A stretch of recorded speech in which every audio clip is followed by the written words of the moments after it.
রাজশাহী বিশ্ববিদ্যালয় কেন্দ্রীয় ছাত্র সংসদ, সিনেট প্রতিনিধি ও হল সংসদ নির্বাচনে প্রার্থীদের মনোনয়ন প্রত্যাহারের শেষ দিন আজ। এ নিয়ে বিস্তারিত জানাতে যুক্ত হচ্ছেন সহকর্মী কাজী শাহেদ। শাহেদ, কবে চূড়ান্ত প্রার্থী তালিকা ঘোষণা করা হবে, বিস্তারিত জানাবেন। ধন্যবাদ বুবলি। আজকে রাজশাহী বিশ্ববিদ্যালয় কেন্দ্রীয় ছাত্র সংসদ, সিনেট এবং হল সংসদ নির্বাচনের প্রার্থিতা প্রত্যাহারের শেষ দিন। দুপুর 12টা পর্যন্ত আমরা যতটুকু জেনেছি, নির্বাচন কমিশনার এফ নজরুল ইসলাম যেটি জানিয়েছেন যে একজন মনোনয়নপত্র প্রত্যাহারের আবেদন জমা দিয়েছেন। এছাড়া আজকে যারা বিকেল 5টা পর্যন্ত মনোনয়নপত্র প্রত্যাহার করবেন, যারা আবেদন করতে পারবেন, এরপরে আগামীকাল বিকেল 5টার মধ্যে চূড়ান্ত প্রার্থী তালিকা টানানো হবে। এরপরে প্রার্থীরা মূলত ভোট যুদ্ধে, যেটা আমরা বলি যে ভোটারদের দাঁড়ে দাঁড়ে যাওয়ার প্রচারণার বিভিন্ন কৌশল, সেগুলো তারা নিতে পারবেন।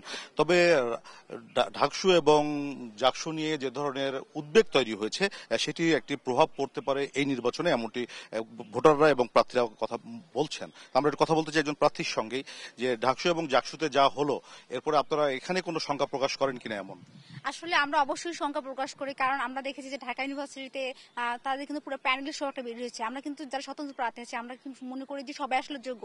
তো আসলে এখানে কোনো ধরনের নির্বাচনের কারচুপি যেন না হয়। জাহাঙ্গীরনগরে তো একদম খুবই যে নির্বাচনে বারবার কিন্তু কারচুপির অভিযোগ, সেটা কিন্তু উঠে আসছে। আমরা চাবো যে রাজশাহী ইউনিভার্সিটিতে অন্ততপক্ষে স্বচ্ছতা, মানে একদম স্বচ্ছ, যে নির্বাচনের যে ভোট গণনা থেকে শুরু করে পুরো প্রক্রিয়া যেন একদম স্বচ্ছতার মাধ্যমে হয়, এটা আসলে আমরা কামনা করবো। তাহলে আমাদের যে যারা যোগ্য নেতৃত্ব, তারাই কিন্তু উঠে আসবে, এবং যারা সর্বস্তরের যারা আসলে সাধারণ শিক্ষার্থী হয়ে কাজ করবে, তারাই কিন্তু উঠে আসবে। ধন্যবাদ আপনাকে।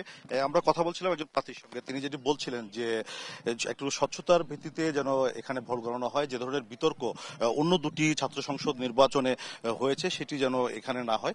আমরা রাজশাহী বিশ্ববিদ্যালয় কেন্দ্রীয় ছাত্র সংসদ নির্বাচনের, রাষ্ট্র নির্বাচনের যিনি প্রধান নির্বাচন কমিশনার, তার সঙ্গে যখন কথা বলেছি এই দুটি প্রসঙ্গ, সেখানেও আমরা প্রশ্ন করেছিলাম। তিনি যেটি বলেছেন যে ওই দুটি নির্বাচন থেকে তারা এক ধরনের শিক্ষা নিয়েছেন, এবং সেগুলো যাতে রাষ্ট্র নির্বাচনে অন্তত না হয়, সেই জন্য তারা সব ধরনের প্রস্তুতি নিচ্ছেন। প্রার্থীদের জন্য লেভেল প্লেইং ফিল্ড থাকবে, এছাড়া আইন শৃঙ্খলা পরিস্থিতি যাতে কোনো অবনতি না হয় সেটা থাকবে, নারী প্রার্থীরা যাতে সাইবার বুলিংয়ের শিকার না হন, সেজন্য তারা কঠোর পদক্ষেপ গ্রহণ করবেন।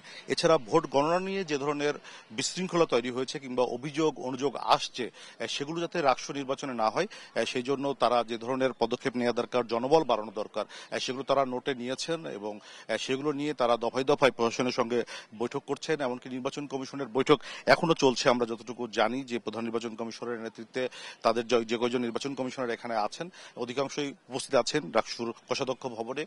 সেখানে তাদের বৈঠকটি চলছে। তারা মূলত একটি বিতর্ক মুক্ত এবং শান্তিপূর্ণ পরিবেশে রাষ্ট্র নির্বাচনটি যাতে হয়, সেই ধরনের পদক্ষেপ তারা নিতে চাচ্ছেন।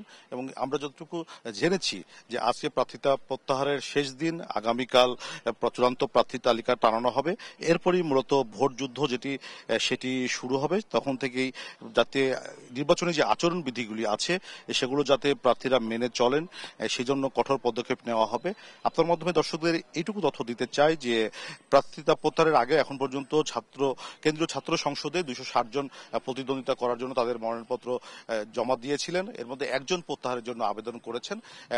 বিকেল 5টা পর্যন্ত যেহেতু আবেদন জমা দেওয়া যাবে, বিকেল 5টার পর আসলে বলা যাবে যে কতজন প্রার্থী শেষ পর্যন্ত ভোট যুদ্ধে টিকে থাকলেন। তো এই ছিল বুবলি, রাজশাহী থেকে আমার কাছে সর্বশেষ। ফিরছি স্টুডিওতে। শাহেদ, আপনাকে ধন্যবাদ। দর্শক, এতক্ষণ সরাসরি যুক্ত ছিলেন সহকর্মী শাহেদ।